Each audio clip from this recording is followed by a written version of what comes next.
নমস্কার বন্ধুরা, আমার ইউটিউব চ্যানেলে তোমাদের সকলকে স্বাগত জানাই। আশা করি তোমরা সবাই ভালো আছো। চলে এলাম দারুণ আরও একটি রেসিপি নিয়ে। সম্পূর্ণ রেসিপিটা দেখতে থাকো। তালের সিজন তো চলে এলো, এই তালের সিজনে একবারও কিন্তু তালের বড়া করে খাইনি, তাই মাকে বললাম আজকে তালের বড়া করতে, আর সেই রেসিপিটা তোমাদের সাথে শেয়ার করব। আজকে সম্পূর্ণ তালের বড়াটা কিন্তু মা করবে, সাথে থাকবে তাল দিয়ে মালভা পিঠের রেসিপি।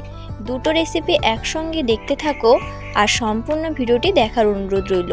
তালের বড়া রেসিপি তো শেয়ার করব, তার সঙ্গে শেয়ার করব তাল দিয়ে মালভা পিঠের রেসিপি। আজকে দুটো পিঠের রেসিপি তোমাদের সাথে শেয়ার করব। তাল দিয়ে মালভা পিঠের রেসিপি একবার হলেও বানিয়ে খেয়েও খেতে কিন্তু দারুণ হয়। তার জন্য সম্পূর্ণ ভিডিওটি একটু স্কিপ না করে দেখতে থাকো, নাহলে অনেকটাই মিস করে যেতে পারো। ভিডিওতে প্রথমে একটা লাইক করে যেও, আর যারা এখনও ইউটিউব চ্যানেলটাকে আমার সাবস্ক্রাইব করোনি অবশ্যই সাবস্ক্রাইব করে রাখুন এরকম নিত্য নতুন ভিডিও পাওয়ার জন্য।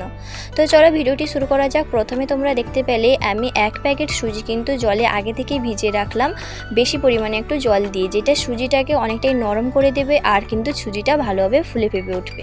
এরপর মা একটা নারকেল ভেঙে নিয়েছে, এরপর এখানে একটা তাল নিয়েছে, তালের খোসাটা প্রথমে ছাড়িয়ে নিয়েছে। আজকে আমি তোমাদের বলেই দিলাম আজকে সম্পূর্ণ রেসিপিটা মা করবে, আমি কিন্তু কিছুই করব না। আর প্রথমে মা তালটা ছাড়িয়ে নিয়েছে, এখানে নারকেলটা ভেঙে নিয়েছে, তারপর তালটাকে ভালোভাবে এক একটা করে বিচি ছাড়িয়ে নিয়েছে। তারপর জল দিয়ে হাত দিয়ে চটকে চটকে তালের যে একটা শাঁস থাকে সেটা বের করে নিয়েছি। তোমরা চাইলে ছাঁকনির মধ্যে তালের বিচিগুলো ঘষে ঘষে ওর যে শাঁসটা বের করে নিতে পারো। মা কিন্তু হাত দিয়ে চটকে চটকে ভালোভাবে ওর যে শাঁসটা সেটা কিন্তু বের করে নিয়েছি। মায়ের হাতে তালের বড়া খেতে দারুণ লাগে, তাই মাকে বললাম তুমি আজকে তালের বড়া বানাও। কত সুন্দর তালের পাল্পটা বের করে নিয়েছে। তোমরা কিন্তু অবশ্যই তালটা তেতো না মিষ্টি সেটা এখনই টেস্ট করে নেবে, আর যদি তেতো থাকে অল্প কড়াইতে জাল করে নেবে, তাহলে কিন্তু তেতো ভাবটা আর থাকবে না। এরপর তালের যে পাল্পটা সেটা আমি ছেঁকে নেব, কারণ এর মধ্যে অনেক গোটা গোটা অংশ বা এর মধ্যে যে একটা চুল টাইপের অংশ থাকে সেটা কিন্তু থেকে যেতে পারে। তাই আমি এখানে সাদা একটা কাপড় নিয়ে তার মধ্যে পাল্পটা ঢেলে এরকমভাবে চিপড়ে চিপড়ে ওর রসটা বের করে নিয়েছি। তালের যে রসটা, কত সুন্দর তালের রসটা বেরিয়ে এলো। এরপর এখানে মা নারকেল কুড়িয়ে নিচ্ছে, আর আমি এখানে নারকেলটা কুচিয়ে নিচ্ছি। আমি এর মধ্যে নারকেল কোড়াটাও দেবো আর নারকেল কুড়ানোটাও দেবো, দিলে কিন্তু খেতে দারুণ হয়। নারকেল কুড়ানো হয়ে গেছে আর নারকেল কোচানোও হয়ে গেছে। এরপর প্রথমে মা তালের বড়ার জন্য এখানে ব্যাটারটা বানিয়ে নেবে। তার জন্য তালের পাল্পের মধ্যে 700 গ্রাম মতো ময়দা দিয়েছে, আর সুজিটা কতটা নরম হয়ে ফুলে উঠেছে তোমরা দেখতে পাচ্ছ, ভালোভাবে কিন্তু নরম হয়ে গেছে সুজিটা। এখানে সুজিটা হাফ দিয়ে দিল, তারপর দিয়ে দিল স্বাদ মতো লবণ। সুজিটা অল্প রেখে দিয়েছি মালপা পিঠাই দেবো বলে। এরপর দিয়ে দিল নারকেল কুচি, তারপর দিয়ে দিল নারকেল কোড়া, দুটোই দিয়ে দিল। তারপর এখানে দিয়ে দিল চিনি। চিনিটা তোমরা তোমাদের পরিমাণ মতো নেবে, চিনিটা কিন্তু একটু বেশি পরিমাণে দেবে, কারণ তালের বড়াটা মিষ্টিটাই হলে কিন্তু বেশি ভালো লাগে। এরপর অল্প মৌরি দিয়ে দিল, পানমৌরি। তারপর সব উপকরণ ভালোভাবে হাত দিয়ে মাখিয়ে নিল মা। এটা কিন্তু আর এর মধ্যে কোনো জল দেওয়া হয়নি, তালের যে পাল্পটা ছিল সেটাই কিন্তু হয়ে গেছে, আর সুজির মধ্যে যে জলটা ছিল একদম মেজারমেন্ট হয়ে গেছে। এর মধ্যে মা অল্প একটুও জল মেশায়নি, তোমরা চাইলে জল মেশাতে পারো। এরকম একটা ব্যাটার হয়ে গেলে রেখে দেবো। এরপর মালপা পিঠের জন্য এখানে ব্যাটার বানিয়ে নেব।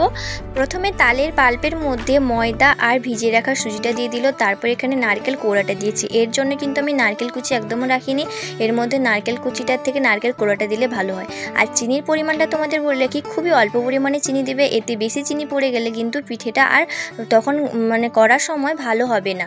তাই এখানে মা 2 চামচ চিনি দিয়েছে, আর এটাই কিন্তু জল লাগবে। মা অল্প অল্প করে জল মিশিয়ে এটা একটা ব্যাটার বানিয়ে নিয়েছি।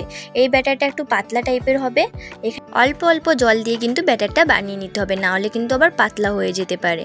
এরপর বাটিতে সর্ষের তেল নিয়েছি কিছু পরিমাণে, তারপর এখানে কলা পাতার যে ডাঁটি থাকে সেটা নিয়েছি, এটাই প্রয়োজন হবে এই পিঠে করার জন্য। এরপর যে মালপা পিঠের ব্যাটারটা তোমাদের দেখিয়েছিলাম, ঘনত্বটা বেশি পাতলাও না বেশি গাঢ়ও না, মিডিয়াম সাইজেরই হবে। এরপর উনান জ্বালিয়ে কড়াই বসিয়ে দিয়েছে মা, উনানে কিন্তু পিঠেগুলো বানাবে। এরপর অল্প সর্ষের তেল সেই কলা পাতার ডাঁটি দিয়ে ঘষে নিল, তারপর এখানে সেই ব্যাটারটা ঢেলে কড়াইটাকে 4-5 ঘুরিয়ে ঘুরিয়ে গোল করে নিল রুটির আকারে। এরকমভাবে করে নেওয়ার পর ঢাকা দিয়ে রেখে দিল। এই পিঠেটা কীরকম বানাতে হয় জানো, গোলা পিঠে যেরকম বানায় সেরকমভাবেই বানাতে হয়।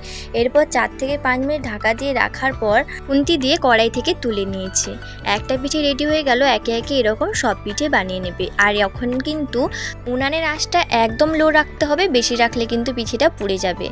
একই প্রসেসে আবারও কিন্তু পিঠেগুলো বানিয়ে নিল। পিঠেগুলো দেখতে কতটা সুন্দর হয়েছে দেখো বন্ধুরা।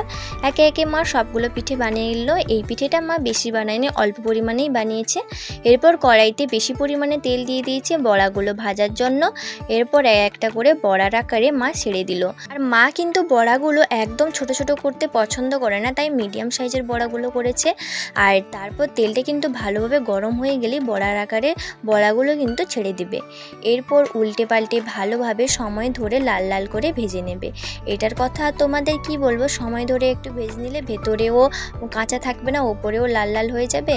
তাই সময় ধরে একটু ভেজে নিতে হবে। আর উনানের আঁচটা একদম মিডিয়াম টু লো রাখতে হবে, যাতে আস্তে আস্তে এটা হয়।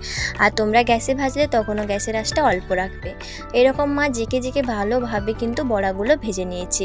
এরপর তেল থেকে কিন্তু ছেঁকে তুলে নিয়েছে বড়াগুলো কতটা ফুলে উঠেছে। মা কিন্তু ছিল অনেকটাই ছোট, তাও কতটা ফুলে উঠেছে দেখো বড়াগুলো। একই প্রসেসে আবার সবগুলো বড়া কিন্তু মা ভেজে নেবে।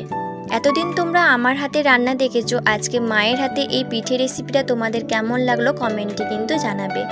আর তোমরা অবশ্যই চ্যানেলটাকে সাবস্ক্রাইব করে রাখো নতুন নতুন ভিডিও পাওয়ার জন্য। তোমরা সবাই ভিডিও দেখছো কিন্তু কেউ আমাকে সাপোর্ট করছো না, চ্যানেলটাকে সাবস্ক্রাইব করছো না, লাইক কমেন্ট করছো না। প্লিজ একটু সাপোর্ট করো। সবগুলো পিঠে ভাজা হয়ে গেছে। তোমাদের মালপা পিঠেটা প্রথমে দেখাচ্ছি, দেখো কতটা নরম হয়েছে আর দেখতেও সুন্দর লাগছে। তোমরা একবার হলেও বাড়িতে এই মালপা পিঠে একবার বানিয়ে খেও। তাল দিয়ে এরকম মালপা পিঠে খেতে কিন্তু দারুণ হয়। এরপর তালের বড়াটাও তোমাদের দেখালাম কতটা সুন্দর হয়েছে আর খেতেও দারুণ হয়েছিল। সম্পূর্ণ ভিডিওটি ভালো লাগলে লাইক কমেন্ট শেয়ার করে দিও। আর চ্যানেলটি সাবস্ক্রাইব করে রেখো নিত্য নতুন ভিডিও পাওয়ার জন্য। একটা তালের বড়া তোমাদের দেখালাম কতটা সফট নরম আর ভিতরে একটু কাঁচা নেই। দেখাই পরে ভিডিওতে। ভালো থেকো, সুস্থ থেকো। আজকের মতো টাটা।